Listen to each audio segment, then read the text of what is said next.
The ceremonial blade gleamed under the twin suns of Zerathus Prime, its edge sharp enough to split atoms. Queen Velshara held it high, her forearms trembling with centuries of tradition and the weight of what must be done. Below her, in the execution pit, stood Parker the human who had dared to set foot on their sacred world. For the crime of trespassing on holy ground, Velshara's voice echoed through the amphitheater. The outsider shall be purified by the blade of our ancestors. 10,000 Zerati watched in silence, their crystalline eyes reflecting the morning light. This was justice. This was tradition. This was the way it had always been. Parker stood defiant, his hands bound behind his back with neural restraints. Blood trickled from a cut above his eye, but he didn't flinch. He'd known the risks when his research vessel crashed 3 days ago. He'd known that the Zerati were a proud, ancient species who valued their isolation above all else. What he hadn't known was that he would meet her. A small figure emerged from behind the queens. Throne a child, no more than 5 cycles old by human estimation. Princess Kira, the queen's only daughter, her scales still soft and pearlescent with youth. Her 3 small arms clutched a worn datapad, the one Parker had given her yesterday when he'd been held in the palace cells. Mama, no. Kira's voice was high and piercing. The crowd gasped. To interrupt the purification was unthinkable. Velshara's grip tightened on the blade. Silence, child. Return to your chambers. But Kira didn't move. Her large eyes, so like her mother's yet somehow more innocent, fixed on Parker. With desperate affection. He's my friend. The word hung in the air like a forbidden spell. Friend. The Zerati had no word for it in their ancient tongue. They had allies, subjects, enemies, but never friends. Nancy watched from her cell adjacent to the pit, her fingers wrapped around the energy bars that held her captive.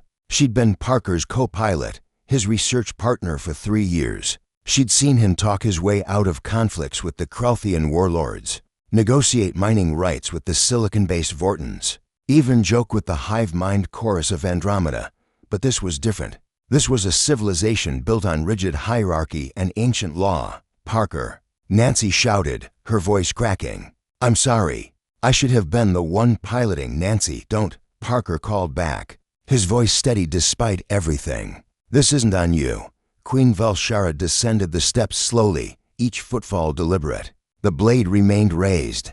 The human has corrupted my daughter's mind with his alien concepts. This only confirms the righteousness of his execution. He taught me about stories. Kira cried, scrambling down the steps after her mother. About brave people who help others even when it's hard. About friends who don't leave each other behind. The queen stopped 3 steps from the bottom. He showed me pictures of Earth. Kira continued, her voice growing stronger. A world where different beings live together, where children play in something called parks, and where parents teach with patience, not fear. Velshara's mandibles clicked in agitation.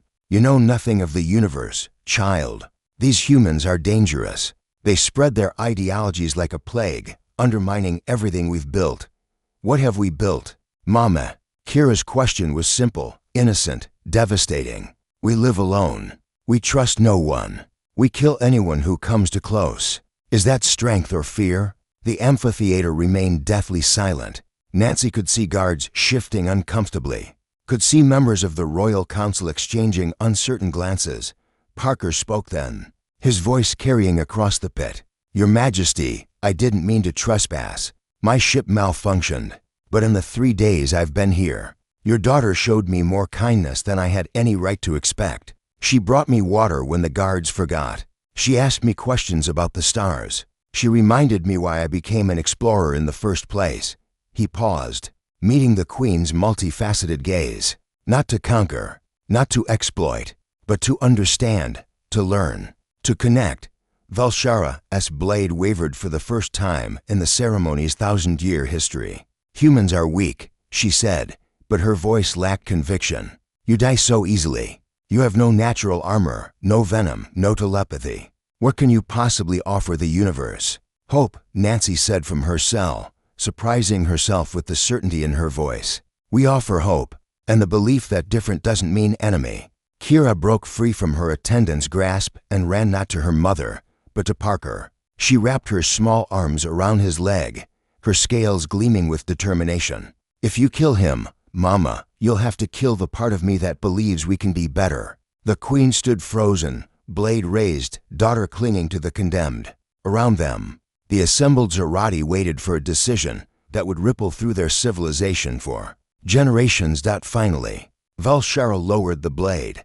"The human will be escorted to the border of our territory," she announced, her voice tight with emotion. "Both of them. They will be given supplies and told never to return." Relief flooded through Nancy. She saw Parker close his eyes, breathing deeply. But Kira wasn't done. "No, Mama, let them stay. Please, let me learn from them. Let us all learn." Queen Valshara looked at her daughter, truly looked at her, and saw not a child to be molded, but a person with her own thoughts, her own dreams, her own revolutionary compassion. "1 month, the queen said finally. "The humans will remain as my daughter's tutors for 1 month. After that," she met Parker's eyes, "we shall see what understanding we've reached." As guards released Parker's restraints and opened Nancy's cell, Kira beamed with a joy that transcended species. She took Parker's hand in one of hers and reached for her mother with another, bridging the gap between worlds with the simple, revolutionary act of connection. In the crowd, some Zerati whispered in outrage, but others, younger ones, mostly watched with something that might have been hope. And on that day, on Zerathis Prime, tradition bent to the will of a child who dared to believe in friendship. The blade was returned to its sheath, and a new chapter began.